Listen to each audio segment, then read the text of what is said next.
Students, आपके online first return test start हो रहे हैं। इसी माह में सभी बच्चों के पास टाइम टेबल भेज दिया गया है। फिर भी एक बार मैथमेटिक्स सब्जेक्ट का मैं एक बार पुनः बता देता हूँ आपको। 16 सितंबर 2020 को तीसरी शिफ्ट समय 11 AM सुबह 11 बजे से लेकर 12:10 तक का इसका समय रहेगा। इसके लिए सिलेबस आपको पहले भी नोट करवा दिया था, हमने भेज भी दिया था। दोबारा एक बार बता देता हूँ। एक तो दूसरी प्रश्नावली आएगी भिन्न एवं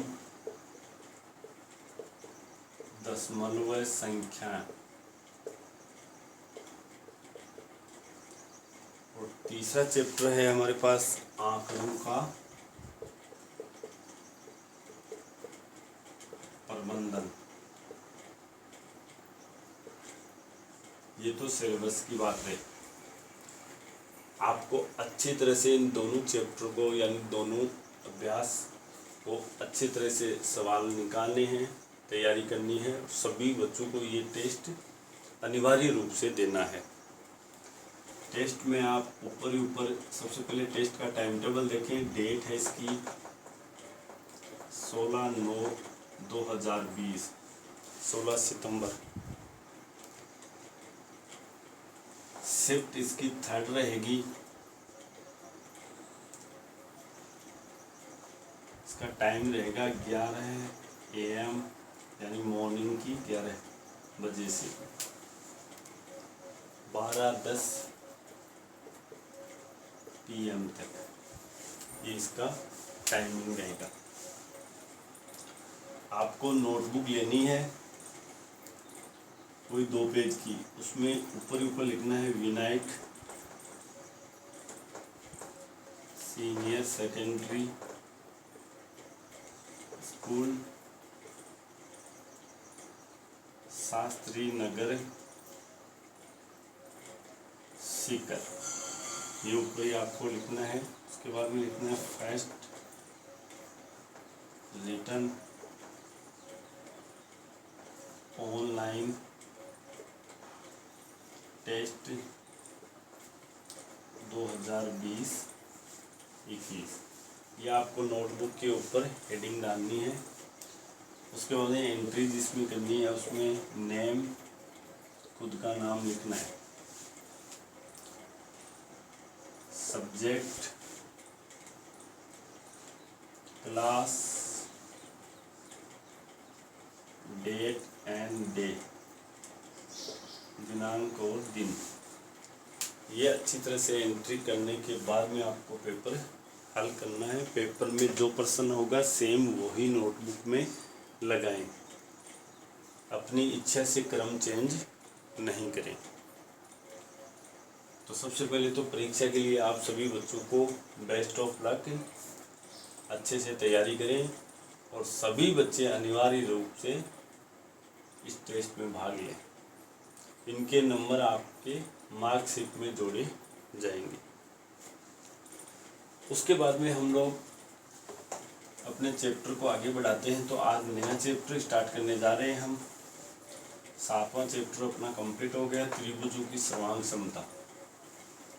उसके बाद में हम 8वां चैप्टर स्टार्ट करने जा रहे हैं, राशियों की तुलना। सबसे पहले राशियों में हमारे पास कौन कौन से आते हैं वो ध्यान से सुने।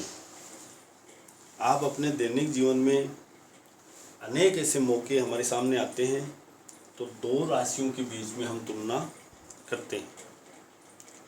वे राशियां, जो दो राशियां हो सकती है, उनमें वे राशियां होती है जैसे मूल्य हो सकता है, कोई भी मूल्य हो सकता है, कोई भी ऊंचाई हो सकता है, भार हो सकता है, या वेतन की तुलना की जा सकती है, या प्राप्तांक कर सकते हैं। ये सब इनमें यदि हम तुलना करते हैं तो ये राशियों के बीच तुलना हो जाएगी। दो राशियों की तुलना को हम अनुपात के रूप में भी दर्शा सकते हैं। और अपनी 7th क्लास में 8वें चैप्टर में सबसे पहले अनुपात की तुलना ही होगा। उसके बाद में अनुपात के बारे में थोड़ा सा ध्यान से सुने। अनुपात वह संबंध है जो एक ही प्रकार की दो राशियों में यह बताता है। एक ही प्रकार की राशि कौन सी होती है, जैसे या तो मूल्य होगा या फिर ऊंचाई होगी। ये नहीं मूल्य और ऊंचाई दे दिया तो इनका संबंध दर्शाना नहीं होगा। दो मूल्यों में तुलना हो सकती है, या दो ऊंचाइयों में हो सकती है, या दो भारों में हो सकती है, दो वेतनों में, दो से अधिक भी हो सकती है।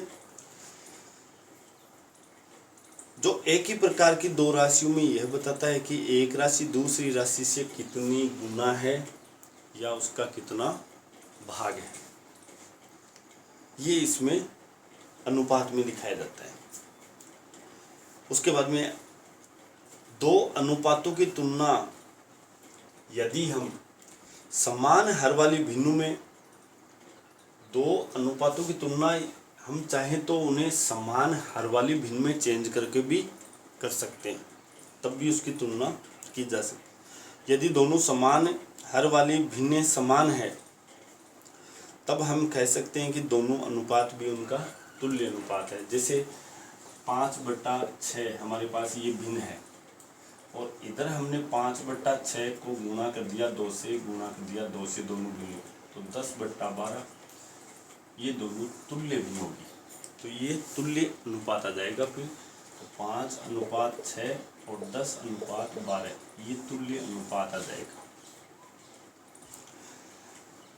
उसके बाद में यदि वो दोनों अनुपात, ये दोनों अनुपात तुल्य हैं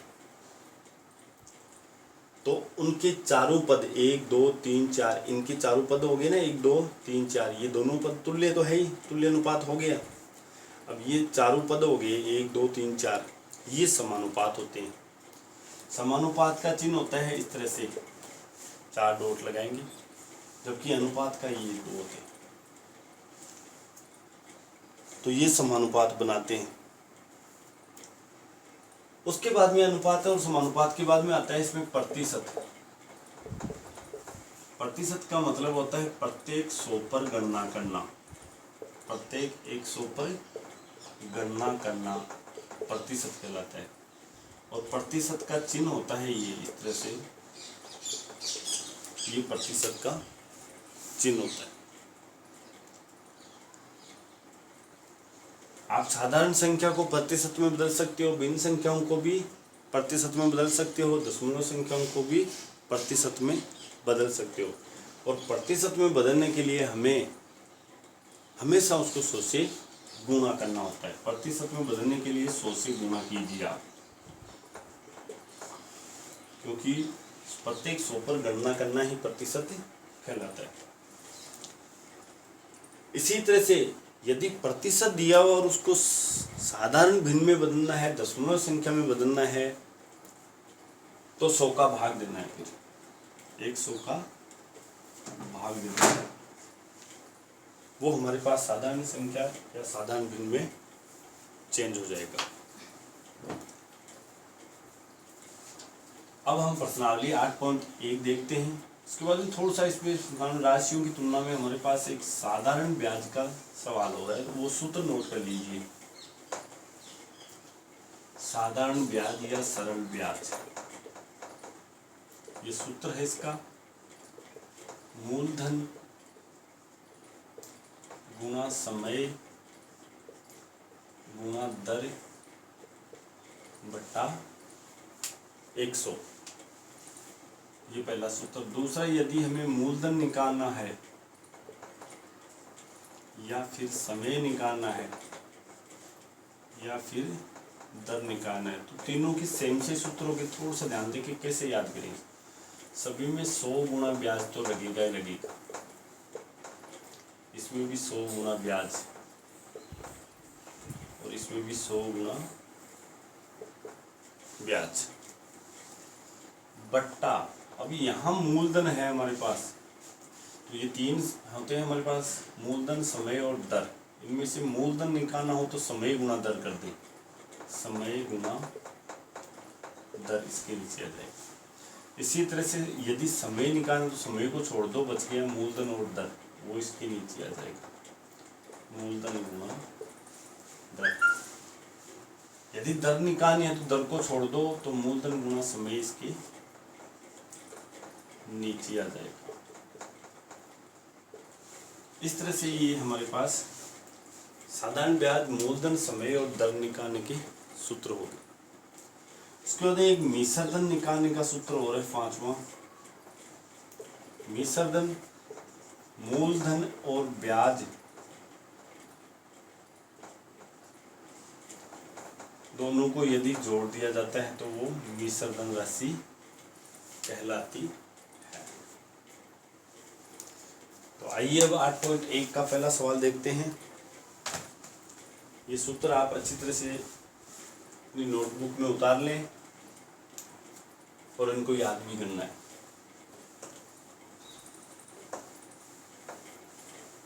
देखिए 8.1 का पहला सवाल क्या है।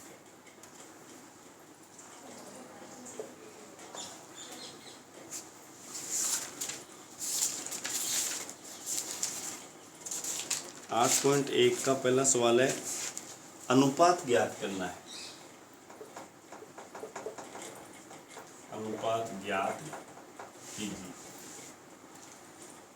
इसमें जैसे ए दे रखा है 5 रुपए का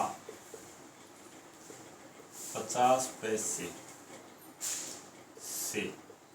अब इसमें विशेष तौर से ध्यान रखें, दोनों इकाइयां, जैसे ये 5 रुपए में है और ये पैसे में है, वैसे इकाइयां हैं वो समान में होनी चाहिए। जैसे रुपए का रुपए पैसे से होना चाहिए। रुपए का आप लोग दूरी से नहीं लगा सकते, मतलब धन का दूरी से नहीं होना चाहिए। जैसे 5 रुपए का 5 मीटर से, ये अनुपात नहीं होगा। तो 5 रुपए का 50 पैसे से अनुपात निकालना हो तो सबसे पहले आपको ये ध्यान रखना है कि इनको छोटी इकाई में बदल लो। छोटी इकाई जैसे रुपए और पैसे में छोटी इकाई पैसे है, तो दोनों का पैसे में कन्वर्ट कर लोगे। तो 5 रुपए को पैसे में चेंज करेंगे तो 5 गुना 100 कर दें। अनुपात का चिन्ह लगाए, 50 पैसे हैं, ये दोनों पैसे हो गए। अब दोनों को समान इकाई में बदलेंगे और यहाँ पे ये हो गया हमारे पास 500 अनुपात 50।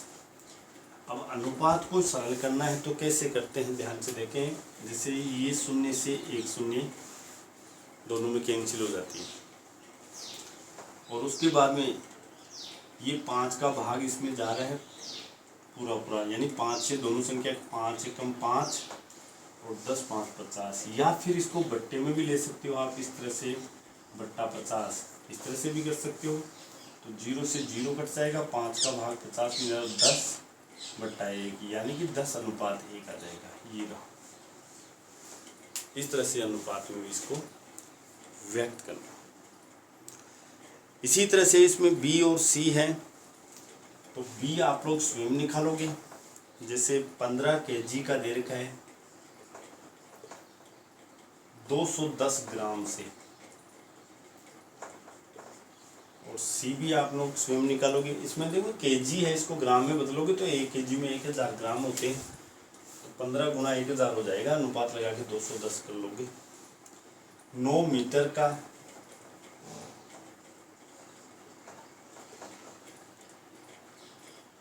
27 सेंटीमीटर से, 1 मीटर में 100 सेंटीमीटर होते हैं, तो 9 मीटर को चेंज करोगे तो 100 से गुना कर लोगे। डी में आपको बता देता हूँ, यहाँ पे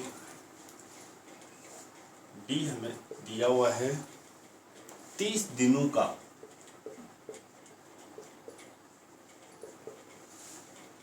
36 घंटों से,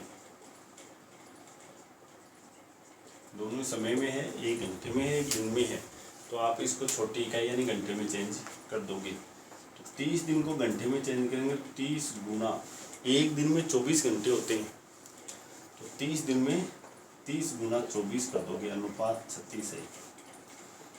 यहाँ पे 720 अनुपात 36 आया, और इनको यहाँ से कैंसिल करवाओगे तो 36 का भाग दोनों में जा रहा है। 36 एकम 36, 36 दूनी 72, यानी कि 20 आ गया। 20 अनुपात 1 आपका आंसर होगा। ये अनुपात में कन्वर्ट हो गया।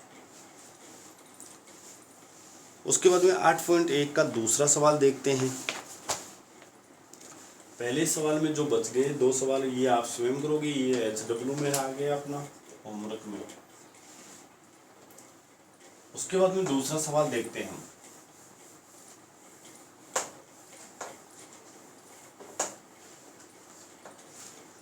एक कंप्यूटर प्रयोगशाला में 6 विद्यार्थियों के लिए 3 कंप्यूटर होने चाहिए। ज्ञात कीजिए 24 विद्यार्थियों के लिए कितने कंप्यूटरों की आवश्यकता होगी। बहुत अच्छा सवाल है, इसको आप लोग थोड़ा सा ढंग से करेंगे। एक कंप्यूटर प्रयोगशाला में 6 विद्यार्थियों की संख्या यानी विद्यार्थी संख्या कर लिखोगे यहाँ पे और फिर अनुपात दिखा दोगे कंप्यूटर संख्या। जिस तरह से ये संबंध है हमारा विद्यार्थी संख्या का कंप्यूटर संख्या से, वैसे ही समानुपात लेके आगे भी आपको विद्यार्थी संख्या अनुपात कंप्यूटर संख्या ये लेना। तो सबसे पहले हमारे सवाल में दे रखा है कि 6 विद्यार्थियों के लिए 3 कंप्यूटर होने चाहिए। तो विद्यार्थी संख्या के नीचे 6 अनुपात कंप्यूटर संख्या में 3 समानुपात। तो बताइए 24 विद्यार्थियों के लिए, तो विद्यार्थी संख्या 24 है, कितने कंप्यूटर की आवश्यकता होगी वहां पे अक्स लगा दीजिए। उसके बाद में आप सभी बच्चों को पता है यहाँ पे देखो मध्य पद तो हो गए ये, और ये होते हैं बाह्य पद। मध्य पद यानी 2 बीच वाले पद होते हैं उनको मध्य पद कहेंगे, और जो साइड वाले होते हैं किनारों वाले उनको हम बाह्य पद बोलते हैं। तो हमारा अक्स है वो बाह्य पद में आ रहा है, तो पहले आप बाह्य पदों का गुणा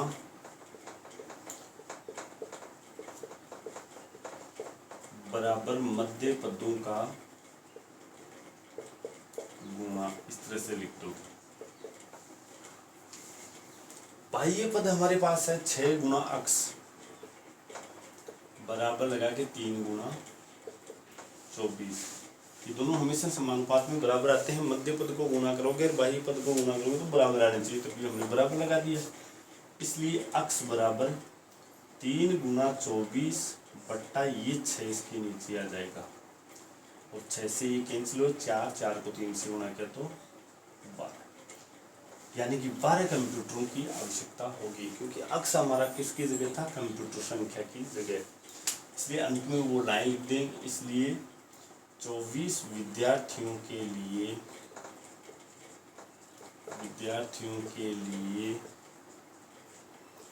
12 कंप्यूटरों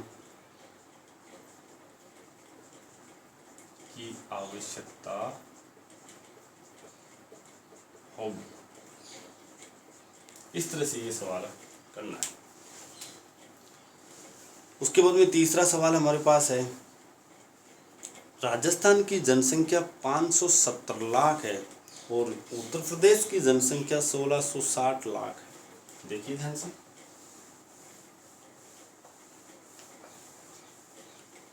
तीसरा और अंतिम सवाल है इस प्रश्नावली का। राजस्थान की जनसंख्या,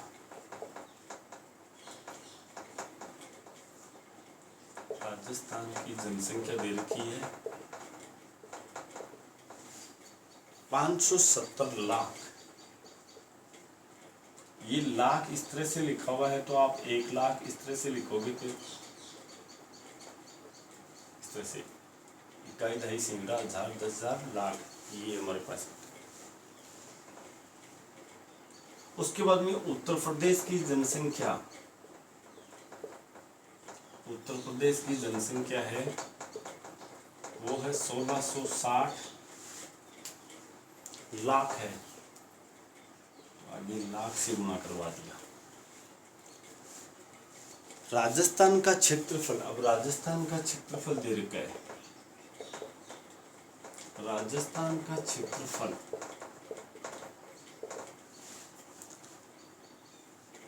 3 लाख किलोमीटर स्क्वायर है, किलोमीटर स्क्वायर है। और उत्तर प्रदेश का क्षेत्रफल 2 लाख किलोमीटर स्क्वायर है। उत्तर प्रदेश का क्षेत्रफल 2 लाख किलोमीटर। ये हमें सूचना दी गई है प्रश्न में। इन दोनों राज्यों में प्रति किलोमीटर स्क्वायर कितने व्यक्ति है?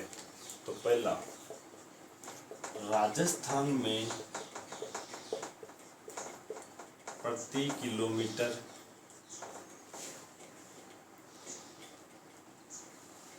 स्क्वायर में व्यक्ति संख्या। तो राजस्थान की कुल जनसंख्या हमारे पास है 570 लाख, बट्टा राजस्थान का क्षेत्रफल है हमारे पास 3 लाख। तो ये लाख से देखो लाख कैंसिल हो जाएगा, 3 का भाग इसमें देंगे तो 3 एकम 3, 3 9 17, 190 व्यक्ति प्रति किलोमीटर स्क्वायर। इसी तरह से हम उत्तर प्रदेश का निकालेंगे। उत्तर प्रदेश में प्रति किलोमीटर स्क्वायर में व्यक्ति संख्या, सेम ऐसे ही आपको करना है। तो उत्तर प्रदेश में 1660 लाख था, बट्टा इसका क्षेत्रफल है हमारे पास 2 लाख, कैंसिल हो जाएगा, 5 शून्य से 5 शून्य, 830 व्यक्ति प्रति किलोमीटर स्क्वायर से। उसके बाद दूसरा सवाल इसमें पूछा जा रहा है, वो देखिए, किस राज्य की जनसंख्या कम घनी है? कम घनत्व वाली राज्य कौन सा है? तो कम घनत्व वाला राजस्थान है। राजस्थान में जनसंख्या घनत्व कम है। इस तरह से ये हमारा तीसरा सवाल कंप्लीट होता है। और तीसरे सवाल के साथ में 8.1 प्रश्नावली अपनी पूरी हो जाती है। 8.1 इसमें 2-3 सवाल आपके होमवर्क के लिए हैं, वो आप कर लोगे। कोई भी डाउट हो तो पूछें। पुनः परीक्षा का एक बार ध्यान रखें, 16 तारीख को आपका मैथ का पेपर होगा, तीसरी पारी में 11 AM से लेकर 12:10 PM तक होगा। सभी बच्चे अच्छी तैयारी के साथ में पेपर देंगे। पेपर देना सभी के लिए अनिवार्य है। Best of luck. Thank you.